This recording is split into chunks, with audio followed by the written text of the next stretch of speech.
This is Palak Naran studying MBBS and welcome to my YouTube channel.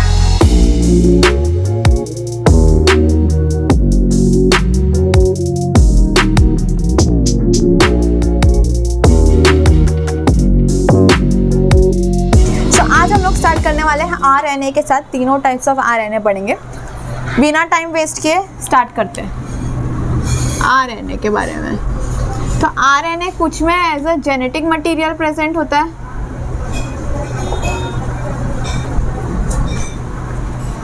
और कुछ में as an extra genetic material.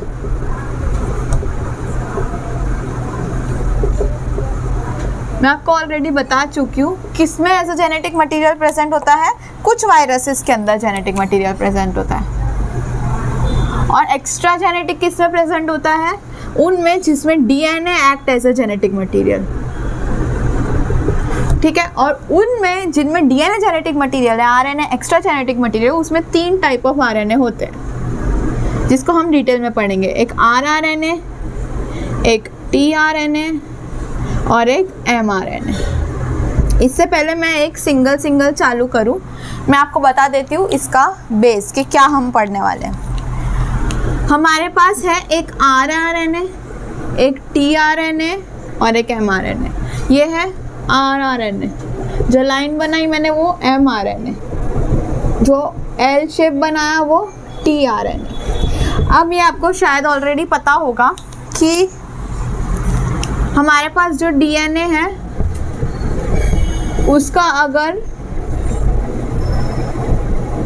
Transcription हो तो बनता है एमआरएनए, और एमआरएनए का अगर ट्रांसलेशन हो तो बनता है प्रोटीन। तो हमारा जो तीनों आरएनए है उसका यूज़ आएगा हमारे ट्रांसलेशन में, यानी कि प्रोटीन सिंथेसिस में। हालांकि ट्रांसक्रिप्शन और ट्रांसलेशन में डिटेल में बताऊंगी अभी आगे जाके, पर अभी आपको आरएनए समझना है। ओके, सो हमारे पास क्या था, आरआरएनए, एमआरएनए, टीआरएनए।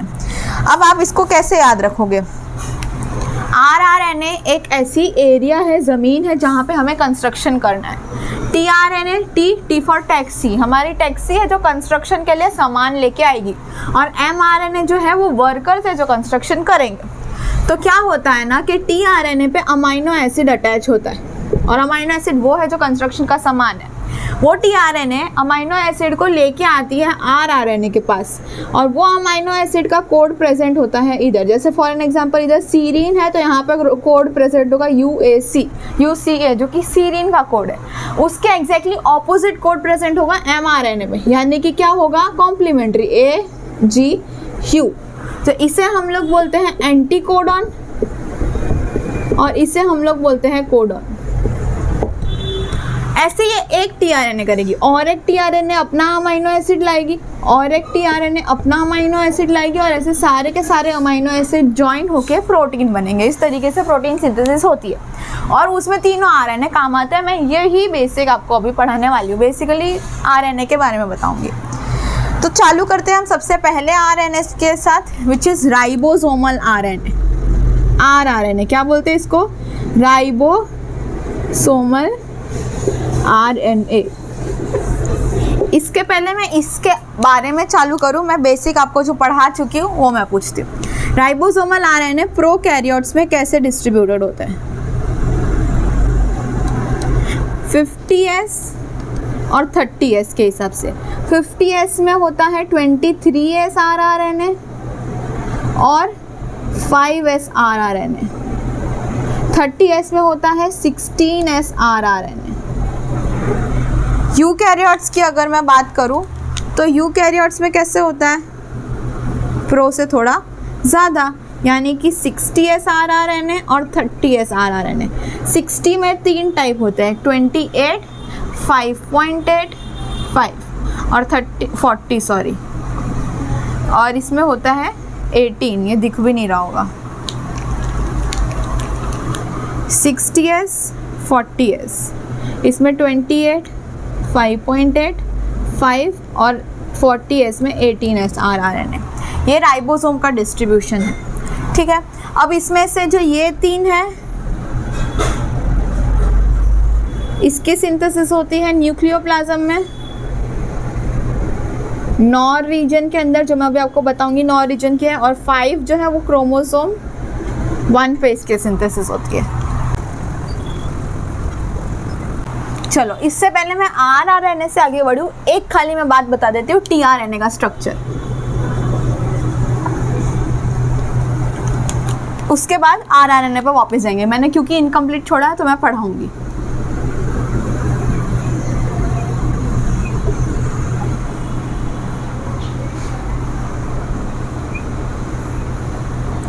चलो ये है इसका 5 प्राइम एंड, ये है इसका 3 प्राइम एंड। चलो 5 से 3 प्राइम एंड पे जाएंगे एक एक करके। 5 prime and is guanine residue, guanine के रेसिड्यू प्रेजेंट होंगे 5 प्राइम एंड पे। फिर आएगा एक छोटा सा लूप, ये जो लूप है इसको हम लोग बोलते हैं DHU लूप। क्या बोलते हैं इसको? DHU loop. टीआरएनए बहुत इंपॉर्टेंट है, ये स्ट्रक्चर बहुत इंपॉर्टेंट है, ध्यान से सुनना। DHU लूप या फिर amino acyl synthetase loop.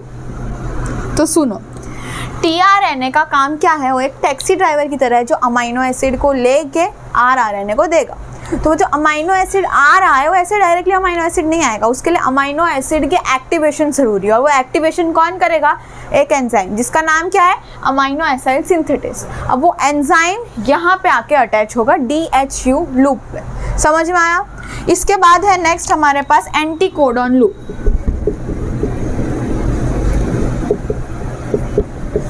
Anticodon loop पे 7 अनपेयर्ड बेस प्रेजेंट होते हैं, जिसमें से जो 3 बेस होते हैं वो उसे कोड करते हैं जो यहाँ पे अमाइनो एसिड प्रेजेंट होगा ऊपर, या जो अमाइनो एसिड टीआरएनए के पास आएगा उसे कोड करते हैं। फिर उसके बाद हमारे पास आता है वेरिएबल लूप। इसमें भी 7 अनपेयर्ड बेस प्रेजेंट होते हैं। फिर आता है हमारे पास T-Cy-C लूप। क्या आता है? T-Cy-C, T thymine, C cytosine, या फिर राइबोसोमल बाइंडिंग साइट, यानी कि राइबोसोम यहाँ पे अटैच होगा। अब टीआरएनए किसके पास जा रहा है? राइबोसोम के पास। तो अटैचमेंट के लिए साइट चाहिए, तो यहाँ पे राइबोसोम अटैच होगा। राइबोसोम इधर अटैच होगा, अमाइनो एसिड सिंथेसिस इधर अटैच होगा, कोडॉन इधर अटैच होगा, तो अमाइनो एसिड कहाँ जाएगा? अमाइनो एसिड यहाँ पे अटैच होगा। Amino acid is attached. समझे?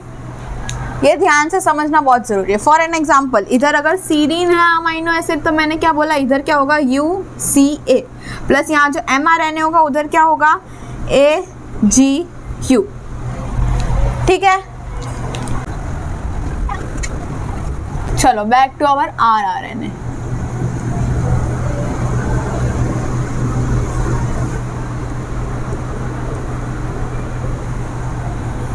वो मैंने 2 चीज़ पहले इसलिए बताई थी ताकि जो मेन चीज़ है वो कवर हो जाए, बाकी सब मैं डिफरेंस में कवर कर दूंगी।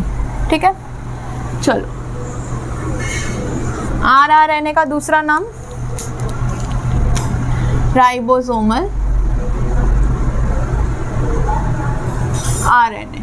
टीआरएनए का दूसरा नाम हमारे लिए टैक्सी है, लेकिन एक्चुअल में उसका नाम ट्रांसफर RNA, सॉल्यूबल RNA या फिर एडेप्टर RNA। ओके, mRNA का दूसरा नाम इज मैसेंजर RNA। पहला पॉइंट। अब इसका अमाउंट, उससे एक चीज याद रखो कि ये जो है rRNA इज मोस्ट स्टेबल और mRNA इज मोस्ट अनस्टेबल। और इसी वजह से जो अनस्टेबल है वो सबसे कम परसेंटेज में होगा और जो स्टेबल है वो सबसे ज़्यादा परसेंटेज में होगा। और ये जो मिडिल है वो मिडिल 15%, तो 18%, 15% और 5%। दूसरा पॉइंट भी हो गया। तीसरा हो गया एक्चुअली कौन सा स्टेबल है और कौन सा नॉट स्टेबल। RRNA का जो डिस्कवरी है वो किसने दी थी? कुंज ने।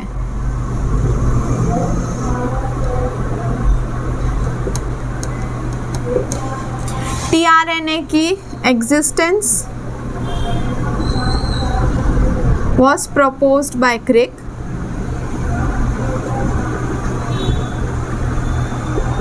इसके अलावा जो मैंने आपको डायग्राम बनाया था ना इससे पहले, ऐसा अजीब सा जो था, उसको हम लोग बोलते हैं क्लोवर लीफ मॉडल,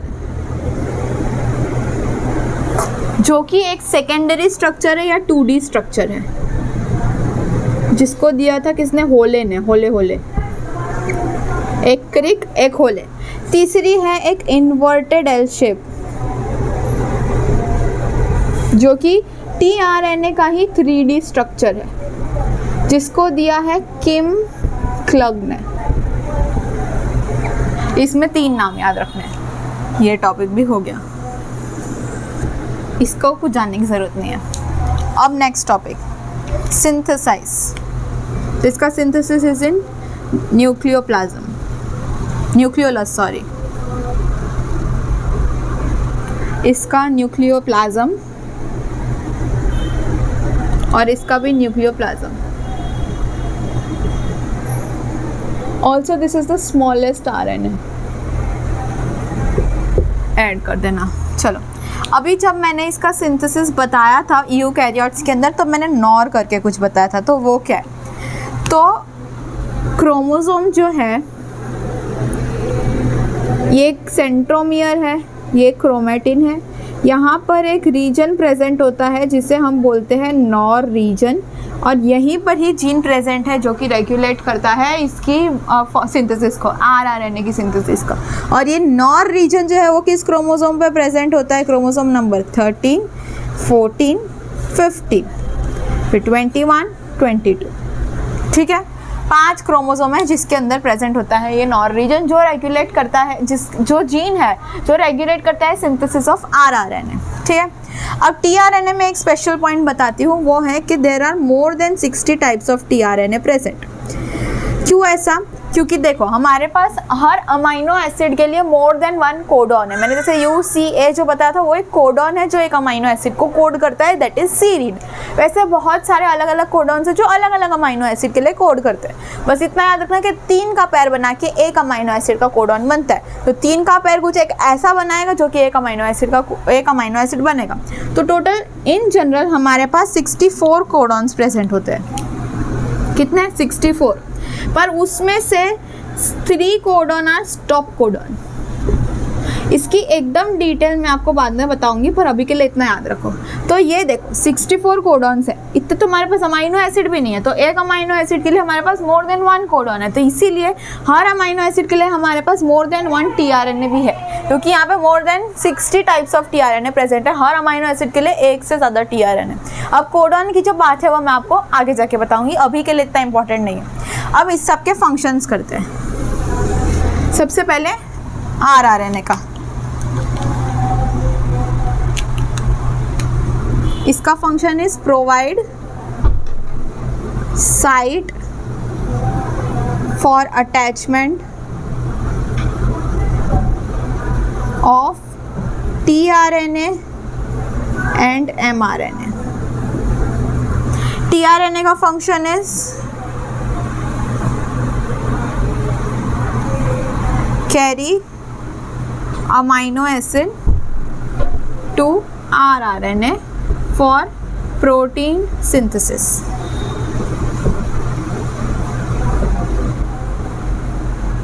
ये हमारे 3 टाइप ऑफ RRNA यहाँ पे खत्म हुआ है। RNA मतलब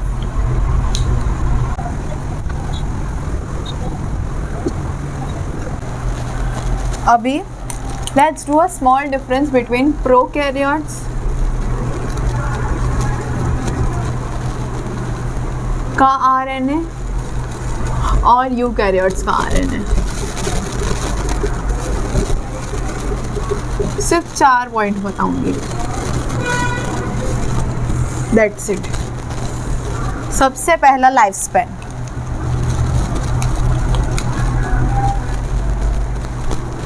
life span is up to 2 minutes और इसका life span is few hours to few days। ठीक है। दूसरी चीज, प्रोकैरियोट्स आर पॉलीसिस्ट्रॉनिक। ये क्या लिख दिया, शांति रखो। Eukaryotes are monocistronic. एक और वर्ड, अगेन शांति रखो। प्रोकैरियोट्स में इंट्रॉन्स आर एब्सेंट। एक और वर्ड, इसमें इंट्रॉन्स आर प्रेजेंट। प्रोकैरियोट्स में अनट्रांसलेटेड रीजन्स आर एब्सेंट। एक और वर्ड, कुछ भी नहीं समझ में आया कोई बात नहीं, अनट्रांसलेटेड रीजन UTR प्रेजेंट। चलो एक एक करके मैं बताती हूँ। सबसे पहले पॉलीसिस्ट्रॉनिक मोनोसिस्ट्रॉनिक। अब पॉलीसिस्ट्रॉनिक मोनोसिस्ट्रॉनिक जानने के लिए सबसे पहले आपको समझना पड़ेगा कि सिस्ट्रॉन क्या है। तो हम शुरू करते हैं सिस्ट्रॉन से। Cistron is a sequence of DNA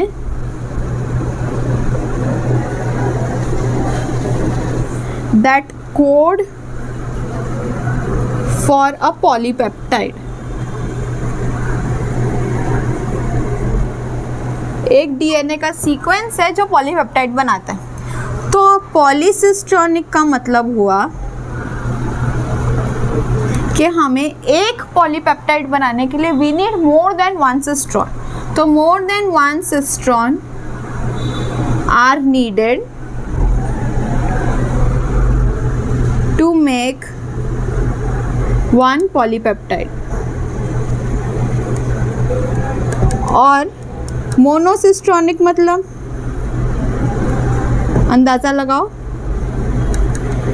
1 cistron makes 1 polypeptide। समझे? नहीं समझे तो याद रख लो कि ये पॉलीसिस्ट्रॉनिक है, मोनोसिस्ट्रॉनिक है। बाकी कुछ है नहीं इसमें कि एक से ज़्यादा सिस्ट्रॉन हमें चाहिए। सिस्ट्रॉन क्या एक सीक्वेंस ऑफ जीन है, वो अगर एक से ज़्यादा चाहिए कि एक ही ज़्यादा काम करना पड़ रहा है, एक ही अगर हमको पॉलीपेप्टाइड बनाना है तो वो प्रोकैरियोट है, लेकिन अगर एक से ही काम चल जा रहा है तो वो यूकैरियोट्स है। फिर अब इंट्रॉन्स के बारे में तो देखो, नॉर्मली जो हमारा mRNA होता है उसमें होता है एक्सॉन, इंट्रॉन, एक्सॉन। ऐसा किस में होता है? यूकैरियोट्स में। तो हर बार जो mRNA है उसके 2 एक्सॉन के बीच में एक इंट्रॉन होगा, पर इंट्रॉन का हमारे पास कोई भी फंक्शन नहीं है।